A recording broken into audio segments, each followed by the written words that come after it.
ഈ വാർത്താ പകലിലെ പ്രധാന റിപ്പോർട്ടുകളുമായി വാർത്താമഴ ആരംഭിക്കുന്നു. ഞാൻ എസ് വിജയകുമാർ. തിരുവനന്തപുരം ശിശുക്ഷേമ സമിതിയിൽ 2.5 വയസ്സുള്ള പെൺകുഞ്ഞിനോട് കൊടും ക്രൂരത. കിടക്കയിൽ മൂത്രമൊഴിച്ചതിന് ആയമാർ കുഞ്ഞിന്റെ ജനനേന്ദ്രിയത്തിൽ മുറിവേൽപ്പിച്ചു. അജിത, മഹേശ്വരി, സിന്ധു എന്നീ 3 ആയമാരെ പോലീസ് അറസ്റ്റ് ചെയ്തു. സംഭവത്തിൽ താൽക്കാലിക ജീവനക്കാരടക്കം 7 പേരെ ശിശുക്ഷേമ സമിതി പിരിച്ചുവിട്ടു. നഖം കൊണ്ട് നുള്ളിയ പാട് ഞങ്ങൾ ശ്രദ്ധയിൽ വന്ന ഘട്ടത്തിൽ തന്നെ എന്ത് ചെയ്തു? സ്വാഭാവികം ജനറൽ സെക്രട്ടറി അടുത്തേക്ക് വന്നു. ജനറൽ സെക്രട്ടറി അടുത്തേക്ക് വന്ന സമയത്ത് ആ നിമിഷം തന്നെ എന്ത് ചെയ്തു? നിയമപരമായ നടപടിയിലേക്ക് പോകാൻ വേണ്ടി പറയുകയും അപ്പോൾ തന്നെ നിയമപരമായ നടപടി ശുപാർശ ചെയ്യുകയും മറ്റു കാര്യങ്ങളും ചെയ്തിട്ടുണ്ട്. ശ്രദ്ധയിൽ വന്ന ഘട്ടത്തിൽ തന്നെ ആ 7 ദിവസം കഴിഞ്ഞ ആ ഒരു ആഴ്ച ഡ്യൂട്ടിയിലുണ്ട് മുഴുവൻ ജീവനക്കാരെയും മുഖം നോക്കാതെ അപ്പോൾ തന്നെ പിരിച്ചുവിടുന്ന നടപടിയിലേക്ക് പോയി. അതിനുശേഷമാണ് പോലീസ് അന്വേഷണത്തിലേക്ക് വന്നിട്ടുള്ളത്. ഞങ്ങൾ 7 പേരെ പിരിച്ചുവിട്ടിട്ടുണ്ട്. അതിൽ സ്വാഭാവികമായും ചിലപ്പോൾ നിരപരാധികളുണ്ടായിരിക്കാം. പക്ഷേ 7 പേരെ ഞങ്ങൾ എന്ത് ചെയ്തു? ഡ്യൂട്ടിയിൽ തുടർച്ചയായി ഉണ്ടായിരുന്ന 7 പേരെ ഞങ്ങൾ ഒഴിവാക്കി. അറസ്റ്റിലായ 3 പേർക്കെതിരെയും പോലീസ് പോക്സോ ചുമത്തി. സംഭവത്തിൽ കേസെടുക്കുമെന്ന് ബാലാവകാശ commission chairman KV Manoj Kumar പ്രതികരിച്ചു. കമ്മീഷൻ സ്വമേധയാ കേസ് രജിസ്റ്റർ ചെയ്യും. ഈ കാര്യത്തിൽ ബന്ധപ്പെട്ട ശിശുക്ഷേമ സമിതിയോട് വിശദീകരണം ആവശ്യപ്പെടും. ഇത്തരം ആളുകളെ ഒരു തരത്തിലും ഒരു ശിശു സംരക്ഷണ സ്ഥാപനങ്ങളിലും ഇരുത്താൻ വേണ്ടി പാടില്ല. ശിശുക്ഷേമ സമിതി തന്നെ പരിശോധിക്കുന്നുണ്ട്, ഞങ്ങളും അത് പരിശോധിക്കും. ശിശുക്ഷേമ സമിതി ഓഫീസിൽ യൂത്ത് കോൺഗ്രസ് പ്രവർത്തകർ പ്രതിഷേധിച്ചു.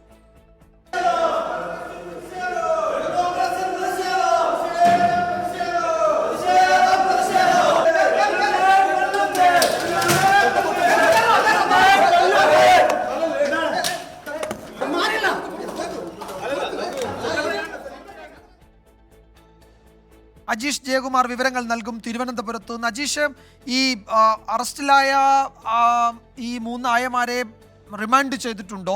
അവരെ കോടതിയിൽ ഹാജരാക്കിയല്ലോ, റിമാൻഡ് ചെയ്തിട്ടുണ്ടോ? എന്തൊക്കെയാണ് പോലീസിന്റെ അടുത്ത നീക്കങ്ങൾ? എത്ര ഗൗരവത്തിലാണ് ഈ വിഷയം ഇനി കൈകാര്യം ചെയ്യാൻ പോകുന്നത്? ഇപ്പോൾ പ്രതിപക്ഷ നേതാവ് അടക്കം ഇതിൽ സർക്കാരിനെ വിമർശിച്ചുകൊണ്ട് രംഗത്തെത്തിയിട്ടുണ്ട്. നിയമവിരുദ്ധ കാര്യങ്ങൾ നടന്നാൽ അതിൽ നടപടിയെടുക്കാൻ വൈകുന്നു, അത് ജനങ്ങളോട് പറയാതെ മറച്ചു വയ്ക്കുന്നു തുടങ്ങിയ ഗുരുതരമായ ആരോപണങ്ങളൊക്കെ ഉയർന്നു വരുന്നുണ്ട്. അപ്പോൾ എന്തൊക്കെയാണ് അടുത്ത നീക്കങ്ങൾ ഈ വിഷയത്തിൽ? വിജയകുമാർ, എന്തായാലും 1 മാസം മുമ്പാണ് 2 കുഞ്ഞുങ്ങളെ, 2.5 വയസ്സും 1 വയസ്സും പ്രായമുള്ള 2 കുഞ്ഞുങ്ങളെ തിരുവനന്തപുരത്തെ CWC കേന്ദ്രത്തിലേക്ക് എത്തിക്കുന്നത്. ഇവരുടെ ബന്ധുക്കളാണ് അച്ഛനും അമ്മയും നഷ്ടമായ കുഞ്ഞുങ്ങളെ എത്തിക്കുന്നത്. ഈ 2.5 വയസ്സുള്ള പെൺകുഞ്ഞിന് ഈ ക്രൂരത നേരിടുന്നത് വെള്ളിയാഴ്ച രാത്രിയാണ്.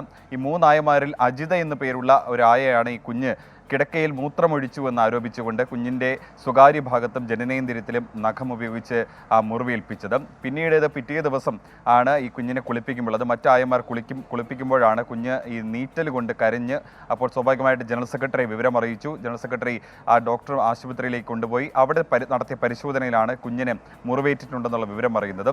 ഈ സംഭവം ജനറൽ സെക്രട്ടറി അരുൺ ഗോപിയെ ഉടൻ തന്നെ തിരുവനന്തപുരം മ്യൂസിയം പോലീസ് സ്റ്റേഷനിൽ അറിയിക്കുകയായിരുന്നു.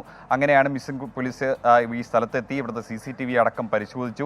അന്ന് ഡ്യൂട്ടിയിലുണ്ടായിരുന്നവരെല്ലാം ചോദ്യം ചെയ്തപ്പോഴാണ് അന്ന് ഈ അജിത അടക്കമുള്ള അവരാണ് ഈ കുറ്റം ചെയ്തിട്ടുണ്ടെന്ന് ബോധ്യപ്പെട്ടത്. ഇത് കൂടാതെ ഈ സംഭവം അറിഞ്ഞ 2 പേരെ കൂടി പോലീസ് പോക്സോ വകുപ്പ് ചുമത്തി കേസെടുത്തിട്ടുണ്ട്. അത് സിന്ധു, ഒപ്പം തന്നെ മഹേശ്വരി. ഇവർക്ക് ഈ സംഭവം അറിയായിരുന്നു, പക്ഷേ ഇവർ അത് 2 ദിവസം മൂടി വെച്ചു. ഇതാണ് അവർക്കെതിരെ ഉണ്ടായ കുറ്റം. അങ്ങനെ 2 വകുപ്പുകൾ, പോക്സോ, ജുവനൈൽ ജസ്റ്റിസ് ആക്ട്, ഇങ്ങനെ 2 വകുപ്പുകൾ ചുമത്തിയാണ് ഈ 3 പേരെയും പോലീസ് അറസ്റ്റ് ചെയ്തിട്ടുള്ളത്. ഇവരെ ഇപ്പോൾ കോടതിയിലേക്ക് കൊണ്ടുപോയിട്ടുണ്ട്. മജിസ്ട്രേറ്റിൻ്റെ വീട്ടിലാണ് ഹാജരാക്കുന്നത്. സ്വാഭാവികമായിട്ടും റിമാൻഡ് ഉറപ്പാണ്. ഗുരുതരമായ വകുപ്പുകളാണ് ചുമത്തിയിരിക്കുന്നത്. ഈ വിഷയത്തിൽ ബാലാവകാശ കമ്മീഷൻ ഇടപെട്ടിട്ടുണ്ട്. രാഷ്ട്രീയമായ ഈ വിഷയം പ്രതിപക്ഷം ഏറ്റെടുത്തിട്ടുണ്ട്. ഇന്ന് വൈകിട്ട് CWC ഓഫീസിലേക്ക് യൂത്ത് കോൺഗ്രസിൻ്റെ പ്രതിഷേധ മാർച്ച് ഉണ്ടായിരുന്നു. പ്രതിപക്ഷ നേതാവ് ഒരു വാർത്താക്കുറിപ്പ് പുറത്തിറക്കിയിട്ടുണ്ട്. ഇത്തരത്തിൽ ഗുരുതരമായ ഒരു സംഭവം നടന്നിട്ടും 2 ദിവസം ഇത് പൂഴ്ത്തിവെക്കപ്പെട്ടു എന്നുള്ളത് ഗൗരവതരമായ സംഭവമാണെന്നാണ് പ്രതിപക്ഷ നേതാവ് ആരോപിക്കുന്നത്. സ്വാഭാവികമായിട്ട് പോലീസ് ഇനി അടുത്ത ഘട്ടത്തിൽ ഇവർ റിമാൻഡിന് ശേഷം നാളെയോ അല്ലെങ്കിൽ മറ്റന്നാളോ ഇവരെ കസ്റ്റഡി അപേക്ഷ നൽകും.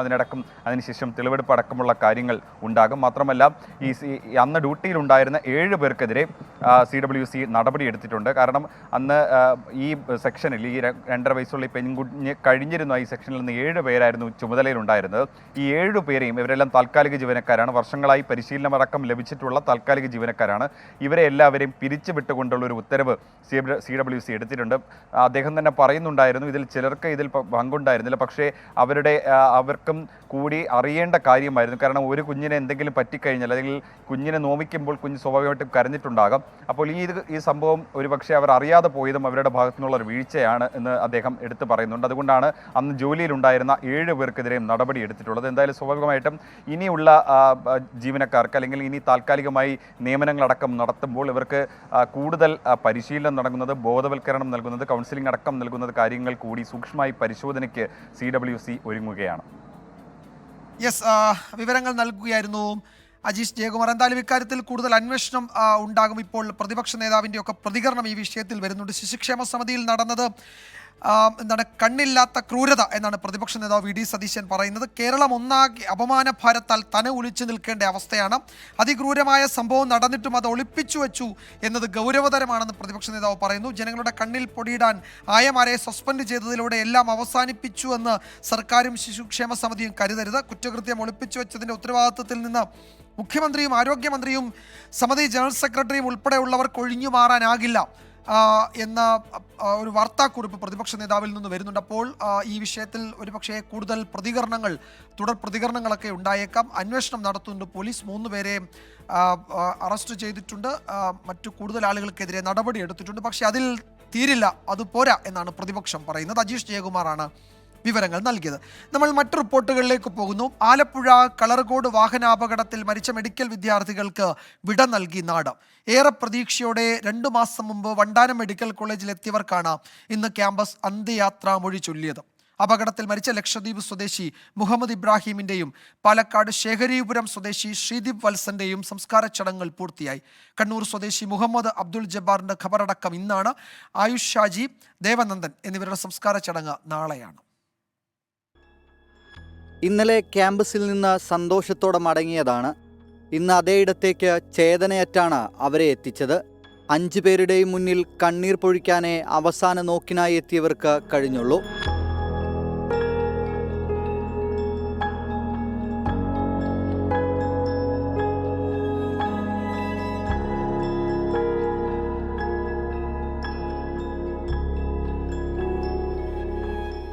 സഹപാഠികളും അധ്യാപകരും മാത്രമല്ല, ഇതിനു മുമ്പ് 5 പേരെയും അറിയാത്ത നിരവധി പേരാണ് അന്ത്യാഞ്ജലി അർപ്പിക്കാൻ മെഡിക്കൽ കോളേജിലെത്തിയത്.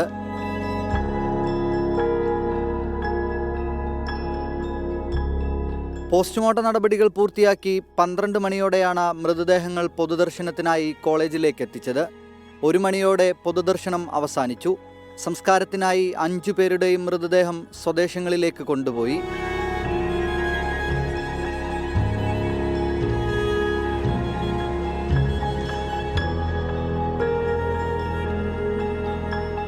ലക്ഷദ്വീപ് സ്വദേശി മുഹമ്മദ് ഇബ്രാഹിമിന്റെ മൃതദേഹം എറണാകുളം സെൻട്രൽ ജുമാ മസ്ജിദിൽ ഖബറടക്കി.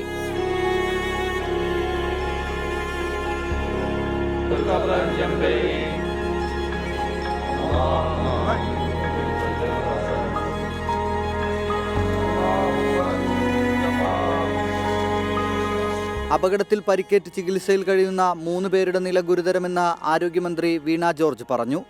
24 ആലപ്പുഴ. കുട്ടികൾ സഞ്ചരിച്ച ടവേര കാറിന്റെ കാലപ്പഴക്കവും അമിതഭാരവും ഉൾപ്പെടെ ദുരന്തത്തിന്റെ ആഘാതം ഇരട്ടിയാക്കി. വിദ്യാർത്ഥികൾക്ക് നിയമവിരുദ്ധമായാണ് വാഹനം വാടകയ്ക്ക് നൽകിയത് എന്ന് പോലീസ് കണ്ടെത്തി.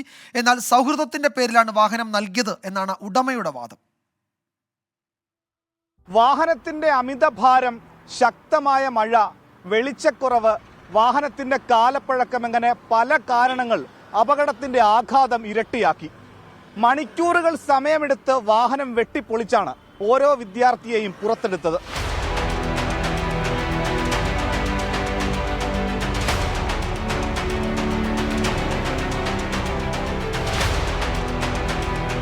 ഒട്ടും സുരക്ഷിതമല്ലാത്ത വാഹനം ഉടമ വാടകയ്ക്ക് നൽകിയതായാണ് പോലീസിന്റെ കണ്ടെത്തൽ. 7 പേരെ മാത്രം ഉൾക്കൊള്ളാവുന്ന വാഹനത്തിൽ സഞ്ചരിച്ചത് 11 പേർ. വാഹന ഉടമ ആലപ്പുഴ വളഞ്ഞവഴി സ്വദേശി ഷാബിൽ ഖാൻ നിയമവിരുദ്ധമായാണ് കാർ വാടകയ്ക്ക് നൽകിയത്. വണ്ടിയുടെ ഡാമേജിൽ നിന്ന് തന്നെ വണ്ടിക്ക് ഇച്ചിരി സ്പീഡ് ഉണ്ടായിരുന്നുള്ള വളരെ വ്യക്തമാണ്. എക്സ്പീരിയൻസ് കുറവുണ്ട് ഡ്രൈവർക്ക്. 5 മാസമായിട്ട് ലൈസൻസ് എടുത്തിട്ട് ഈ വണ്ടിയിൽ 7 പേരിരിക്കേണ്ട വണ്ടിയിൽ 11 പേര് ഇരുന്നിട്ടുണ്ടെങ്കിൽ കൂടുതലാണ്. അപകടത്തിൽ RTO തലത്തിൽ അന്വേഷണം ആരംഭിച്ചതായി ജില്ലാ കളക്ടർ. ഒരു വണ്ടിയെ ഓവർടേക്ക് ചെയ്ത് വന്ന വഴിക്ക് എതിരെ വന്ന ബസ്സുമായിട്ട് കൂട്ടിയിടിച്ചാണ് മനസ്സിലാക്കുന്നത്. അപ്പോൾ പ്രാഥമിക റിപ്പോർട്ടുകൾ അങ്ങനെയാണ്. ഞാൻ RTOയുടെ ലെവലിൽ ഒരു അന്വേഷണം നടത്തേണ്ടത് ക്രമീകരണം ചെയ്തു വരുന്നു. അതേസമയം കാർ വാടകയ്ക്ക് സൗഹൃദത്തിന്റെ പേരിൽ നൽകുകയായിരുന്നു എന്നാണ് കാർ ഉടമയുടെ വാദം. മുഹമ്മദ് ജബ്ബാറുമായി 2 മാസത്തെ പരിചയമുണ്ട്. മുഹമ്മദ് ജബ്ബാർ കണ്ട് പരിചയപ്പെട്ടതാ. റെന്റിന് കൊടുക്കുന്ന പരിപാടിയേ ഇല്ല. എൻ്റെ അടുത്ത് പറഞ്ഞാൽ അത്യാവശ്യമായിട്ടൊന്ന് സിനിമയ്ക്ക് പോകണം, അവധി ആയതുകൊണ്ട് ഒരു ചാൻസ് കിട്ടിയതായിരിക്കും, ആ വണ്ടിയിൽ നിന്ന് ഞാൻ ആവശ്യത്തിനുള്ള ഡീസൽ അടിച്ചോളാം എന്ന് പറഞ്ഞ് എൻ്റെ ആ വണ്ടി എടുത്തുകൊണ്ട് പോയതാ. ഉടമയുടെ മൊഴി പോലീസോ മോട്ടോർ വാഹന വകുപ്പോ വിശ്വാസത്തിലെടുത്തിട്ടില്ല. ലൈസൻസും പെർമിറ്റുമില്ലാതെ ആർക്കും യഥേഷ്ടം എത്ര പേരുമായും സഞ്ചരിക്കാവുന്ന വാടക വാഹനങ്ങളാണ് ഇതുപോലെയുള്ള അപകടങ്ങൾക്ക് പിന്നിൽ. നിരത്തുകളിലെ മനുഷ്യജീവനുകളെ സംരക്ഷിക്കാൻ ഇത്തരം കള്ള ടാക്സികൾക്ക് കടിഞ്ഞാണിട്ടേ മതിയാകൂ. ഷിബിൻ ബഷീറിനൊപ്പം മനീഷ് മഹിവാൽ, 24 ആലപ്പുഴ. നമ്മൾ മറ്റൊരു പ്രധാന റിപ്പോർട്ടിലേക്കാണ് പോകുന്നത്. നാളെ അവിശ്വാസ പ്രമേയം ചർച്ചയ്ക്കെടുക്കാനിരിക്കെ BJP ഭരിക്കുന്ന പന്തളം നഗരസഭയിൽ രാജിനാടകം. അധ്യക്ഷയും ഉപാധ്യക്ഷയും രാജിവെച്ചു. വിമതരായ 3 BJP കൗൺസിലർമാരെ അനുനയിപ്പിക്കാനാണ് രാജിയെന്നാണ് സൂചന. എന്നാൽ വ്യക്തിപരമായ തീരുമാനമെന്നാണ് BJP നേതാക്കൾ പ്രതികരിച്ചത്. ഉദ്യോഗസ്ഥന്മാരും അതേപോലെയുള്ള ഭരണസമിതിയെ കുറെ ആൾക്കാരുടെ കൂടിക്കൊണ്ട് ഞാൻ ജനങ്ങൾക്ക് വേണ്ടി ഉപകാരപ്രദമായ തീരുമാനം കൈക്കൊള്ളണമെന്ന് പറഞ്ഞതിൽ എന്നെ അയോഗ്യനാക്കാൻ വേണ്ടി ഇലക്ഷൻ കമ്മീഷനും മറ്റുള്ള പരാതി കൊടുക്കുകയും മറ്റുള്ള നിയമപരമായ നടപടിയിലേക്ക് മുന്നോട്ട് നീങ്ങി. അതുകൊണ്ട് മാത്രമാണ് ഞാൻ അവിശ്വാസ പ്രമേയത്തിൽ അതിൽ ഒപ്പിടാനിടയായ സാഹചര്യം. BJP കൗൺസിലർ KV പ്രഭയുടെ പിന്തുണയോടെയാണ് LDF അവിശ്വാസ പ്രമേയത്തിന് നോട്ടീസ് നൽകിയത്. ശ്രീജിത്ത് ശ്രീകുമാരൻ വിവരങ്ങൾ നൽകും പത്തനംതിട്ടയിൽ നിന്നും. ശ്രീജിത്ത്, ഇതിൽ എന്താണ് സംഭവിക്കുന്നതെന്നാണ് നമുക്ക് മനസ്സിലാക്കാൻ കഴിയുന്നത്? വിമതരെ അനുനയിപ്പിക്കാനാണോ അതോ അനുനയത്തിന് വിമതർ വഴങ്ങാത്തത് കൊണ്ടാണോ നാളെ അവിശ്വാസ പ്രമേയം ചർച്ചയ്ക്കെടുക്കാനിരിക്കെ അധ്യക്ഷയും ഉപാധ്യക്ഷയും രാജിവെച്ചിരിക്കുന്നത്? തീർച്ചയായും വിജയകുമാർ അവസാനം സൂചിപ്പിച്ചതുപോലെ വിമതർ അനുനയത്തിന് ഒന്നും തന്നെ വഴങ്ങാതെ നിൽക്കുകയായിരുന്നു. ഈ 3 പേർ, അതിൽ KV പ്രഭയുണ്ട്, മറ്റ് 2 ചെയർപേഴ്സണോട് ഇടഞ്ഞു നിൽക്കുന്ന 2 കൗൺസിലേഴ്സ് ഉണ്ട്. ഇവരുമായി നിരവധി തവണ സംസാരിച്ചു. ഇതിൽ ഏറ്റവും വലിയ പ്രത്യേകത BJPയുടെ പാലക്കാട്ടെ സ്ഥാനാർത്ഥിയായിരുന്ന C കൃഷ്ണകുമാറിനായിരുന്നു പന്തളം നഗരസഭയുടെയും ചുമതല. അദ്ദേഹം കാര്യമായി വിഷയത്തിൽ ഇടപെടുന്നില്ല എന്നൊരു ആക്ഷേപം മറുവിഭാഗം ഉയർത്തുന്നുണ്ടായിരുന്നു. എന്തായാലും ഈ 3 കൗൺസിലേഴ്സും കൃത്യമായ രീതിയിൽ എതിരെ വോട്ട് ചെയ്താൽ 15 അംഗ കൗൺസിലേഴ്സ് മാത്രമാണ് BJPക്ക് അനുകൂലമായി ഉണ്ടാവുകയുള്ളൂ. അങ്ങനെയാണെങ്കിൽ അവിശ്വാസ പ്രമേയം പാസ്സാകുന്ന ഒരു സാഹചര്യമുണ്ട്. UDFും LDFിൻ്റെ ഈ അവിശ്വാസ പ്രമേയത്തെ പിന്തുണയ്ക്കുന്ന ഒരു സാഹചര്യം നിലവിലുണ്ട്. അതുകൊണ്ട് തന്നെ ഇനി രാജിവെക്കാതെ രക്ഷയില്ല എന്നതുകൊണ്ട് മാത്രമാണ് ഇപ്പോൾ സുശീല സന്തോഷും ഡെപ്യൂട്ടി ചെയർപേഴ്സൺ U രമ്യയും രാജിവെച്ചിരിക്കുന്നത്. എന്തായാലും നാളെ ഇനി അവിശ്വാസ പ്രമേയത്തിൻ്റെ കാര്യമില്ല, അവിശ്വാസ പ്രമേയം ചർച്ചയ്ക്കെടുക്കേണ്ടതില്ല. പക്ഷേ പുതിയ അധ്യക്ഷയെയും ഉപാധ്യക്ഷയെയും തിരഞ്ഞെടുക്കേണ്ടതുണ്ട്. അങ്ങനെ വരികയാണെങ്കിൽ വലിയ തോതിലുള്ള തർക്കങ്ങൾ BJPയിൽ ഉടലെടുക്കുമെന്ന കാര്യത്തിൽ യാതൊരു തർക്കവുമില്ല. ബാക്കി നിൽക്കുന്ന ഈ 3 പേരെ എങ്ങനെ അനുനയിപ്പിക്കാനുള്ള ശ്രമം BJP നേതൃത്വം നടത്തുമെന്നാണ് ഇനി കണ്ടറിയേണ്ടത്. പക്ഷേ CPMും കോൺഗ്രസും ഇപ്പോഴും പറയുന്നത് ഇനി ഒരു BJP ഭരണം ഉണ്ടാകില്ല എന്ന് തന്നെയാണ്. അവർ കൃത്യമായ രീതിയിൽ ഈ വിമതരെ ഉൾപ്പെടുത്തിക്കൊണ്ട് വിമതരെ ഭരണമേൽപ്പിച്ചുകൊണ്ട് കൃത്യമായ രീതിയിൽ പുറത്തുനിന്ന് പിന്തുണ കൊടുക്കാമെന്ന നിലപാടിലേക്ക് അവരും എത്തുന്നുണ്ട് എന്ന് സൂചന നൽകുന്നു. എന്തായാലും ഈ വിഷയത്തിൽ BJPയെ സംബന്ധിച്ചിടത്തോളം വലിയ കീറാമുട്ടിയാണ്. എല്ലാവർക്കും അറിയാം, പാലക്കാട് നഗരസഭയ്ക്ക് ശേഷം BJPക്ക് ഭരണം കിട്ടിയ സംസ്ഥാനത്തെ 2ാമത്തെ നഗരസഭയാണ്. ആ 2ാമത്തെ നഗരസഭാ ഭരണത്തിലാണ് ഈ കല്ലുകടി, തുടക്കം മുതലുണ്ടായിരുന്ന കല്ലുകടി. ശരിയാണ്, തുടക്കം മുതൽ തന്നെ അവിടെ പ്രശ്നങ്ങൾ ഉണ്ടായിരുന്നു. പാലക്കാടിന് ശേഷം 2ാമത് മറ്റൊരു മുനിസിപ്പാലിറ്റി കൂടി BJPക്ക് കിട്ടിയതാണ് പന്തളം. അവിടെ തുടക്കം മുതൽ തന്നെ പ്രശ്നങ്ങളുണ്ടായിരുന്നു. അവസാനം അതൊരു പൊട്ടിത്തെറിയിലേക്ക് എത്തി. വിമതരെ അനുനയിപ്പിക്കാൻ കഴിഞ്ഞില്ല. 3 കൗൺസിലർമാർ വിമതരായി തന്നെ തുടരുകയാണ്. അതിനിടെയാണ് ചെയർപേഴ്സണും ഒക്കെ രാജിവെച്ചിരിക്കുന്നത്. പുതിയ ചെയർപേഴ്സണെ തിരഞ്ഞെടുക്കുന്നതിൻ്റെ നടപടിക്രമങ്ങളിലേക്ക് പോകുമ്പോൾ അറിയാം എന്താണ് അവിടെ സംഭവിക്കാൻ പോകുന്നത് എന്നാണ്. എന്തായാലും നാളെ നിർണായകമാണ്. ആ നിലയ്ക്കുള്ള ചർച്ചകൾ നടക്കുന്നുണ്ട്. ശ്രീജിത്ത് ശ്രീകുമാരനാണ് വിവരങ്ങൾ നൽകിയത്. വയനാട് ചുണ്ടേലിൽ ജീപ്പും ഓട്ടോറിക്ഷയും കൂട്ടിയിടിച്ചുണ്ടായ അപകടം ആസൂത്രിതമെന്ന ആരോപണവുമായി ബന്ധുക്കൾ രംഗത്തെത്തി. അപകടത്തിൽ ഓട്ടോ ഡ്രൈവർ നവാസ് മരിച്ചിരുന്നു. നവാസും ജീപ്പ് ഓടിച്ചിരുന്ന സുമിൽ ഷാദും തമ്മിൽ വൈരാഗ്യം ഉണ്ടായിരുന്നുവെന്നാണ് നാട്ടുകാരും ബന്ധുക്കളും പറയുന്നത്. ആദ്യം ആ പ്രതികരണത്തിലേക്ക്. ഗുരുതരമായ ഗൂഢാലോചന ഭാഗമായിട്ടുള്ള ഒരു മർഡർ ആക്സിഡൻ്റാണ് എന്നാണ് നമ്മളിത് കണ്ട് മനസ്സിലാക്കാനുള്ളത്. ചിലത് പ്ലാൻ ചെയ്ത് കറക്റ്റ് ഇതിൻ്റെ പുറകിൽ ഒരു ചെയ്ത വ്യക്തി മാത്രമല്ല, ഇതിൽ ഗൂഢാലോചനയിൽ പല ഇതിലും വ്യക്തികളും ഇൻവോൾവ് ആണ്. ഇവിടെ ഇവരുമായിട്ട് എന്തോ ഒരു ചെറിയ പ്രശ്നം നടന്നിട്ടുണ്ടാണ്. ആ വൈരാഗ്യത്തിൻ്റെ ഭാഗമായിട്ടാണ് ഇങ്ങനെ ഒരു പ്രശ്നം ഉണ്ടായിട്ട്. ഇത് പ്ലാൻ ചെയ്ത് അവനെ വിളിച്ചു വരുത്തി ശരിക്ക് കറക്റ്റായിട്ട് ചെയ്ത ഇതാണ്, ആക്സിഡൻറ്റ് മർഡറാണ്. അപ്പോൾ ഇത് പ്ലാൻ ചെയ്ത് അവൻ അവിടെ നിന്ന് പിന്നെ അവൻ ഇവിടുന്ന് പുറപ്പെട്ടത് അറിഞ്ഞുകൊണ്ട് സ്റ്റാൻഡിൽ നിന്ന് ചുണ്ട എസ്റ്റേറ്റിലേക്ക് പുറപ്പെട്ടത് അറിഞ്ഞുകൊണ്ട് ചെയ്ത പരിപാടിയാണ്. നമുക്ക് സംശയിക്കാൻ തക്കവണ്ണമുള്ള 1-2 കാര്യങ്ങളുണ്ട്. അപ്പോൾ അതിൽ ഏറ്റവും പ്രധാനപ്പെട്ട എന്ന് പറയുന്നത് ഈ ആക്സിഡൻറ്റ് നടത്തിയ ആ വ്യക്തി എന്ന് പറയുന്നത് 1 മണിക്കൂറോളം അന്ന് രാവിലെ ചുണ്ട എസ്റ്റേറ്റ് പള്ളിയുടെ മുമ്പിൽ വണ്ടി നിർത്തുന്ന കൃത്യമായ സാഹചര്യം ഉണ്ടായിരുന്നു. ഈ ആക്സിഡൻറ്റിൻ്റെ തലേ ദിവസം രാത്രി ഈ വണ്ടി എസ്റ്റേറ്റിനകത്ത് ചുണ്ട ഈ പ്രദേശത്തിനകത്ത് പലപ്പോഴായിട്ട് കണ്ടിട്ടുള്ള ദൃക്സാക്ഷികളുമുണ്ട്. കൃത്യമായിട്ടുള്ള അന്വേഷണം തന്നെ വേണം. കേവലം ഒരു ആക്സിഡൻറ്റ് കേസ് എന്ന് പറഞ്ഞ് അതിനെ എഴുതിത്തള്ളാൻ വേണ്ടിയിട്ട് നമുക്ക് സാധിക്കില്ല. സുർജിത്ത് അയ്യപ്പത്ത് വിവരങ്ങൾ നൽകും വയനാട്ടിൽ നിന്ന്. സുർജിത്ത്, ഈ ബന്ധുക്കളുടെയും നാട്ടുകാരുടെയും ആരോപണത്തിൽ പോലീസിന്റെ വിശദീകരണം എന്താണ്? ആ മട്ടിലൊരു അന്വേഷണം നടക്കുന്നുണ്ടോ അതോ നടത്തുന്നുണ്ടോ?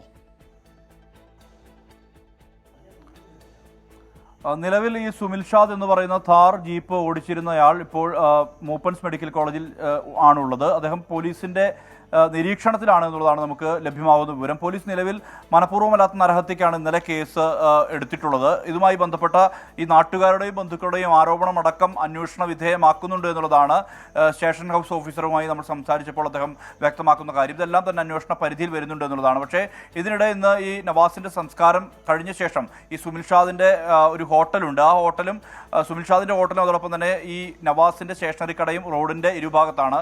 ഇരുവരും തമ്മിൽ വൈരാഗ്യമുണ്ടായിരുന്നു എന്നാണ് പറയുന്നത്. ഈ ഹോട്ടൽ അതിൻ്റെ മുൻഭാഗം നാട്ടുകാർ രോഷാകുലരായി അടിച്ചു തകർക്കുന്ന നിലയിലേക്ക് കൂടി എത്തിയിട്ടുണ്ട്. എന്തായാലും ഇതുമായി ബന്ധപ്പെട്ട് പോലീസിൽ രേഖാമൂലമുള്ള പരാതി നൽകിയിട്ടുണ്ട് ബന്ധുക്കൾ. ഇത് ആസൂത്രിതമാണ്, അതുമായി ബന്ധപ്പെട്ട തെളിവുകളുണ്ട്.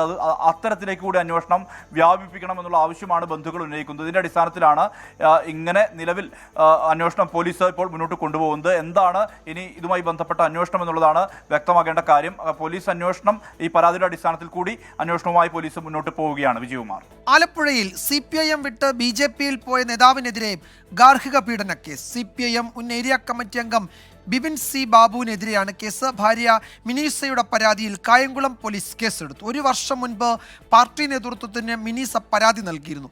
ഈ പരാതിയിലായിരുന്നു ബിപിൻ സി ബാബുവിനെ ഏരിയ കമ്മിറ്റിയിൽ നിന്ന് ഒഴിവാക്കിയത്. എന്നാൽ ഇതേ പരാതി ഇന്നലെ വീണ്ടും കായംകുളം പോലീസിന് നൽകുകയായിരുന്നു.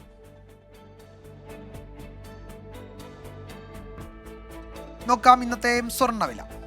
ഇന്നത്തെ സ്വർണ്ണനിരക്ക് സമർപ്പിക്കുന്നത് സ്പർശ ഗോൾഡ് ആൻഡ് ഡയമണ്ട്സ്. ഡിജിറ്റലാകൂ ഇനി സ്പർശയോടൊപ്പം.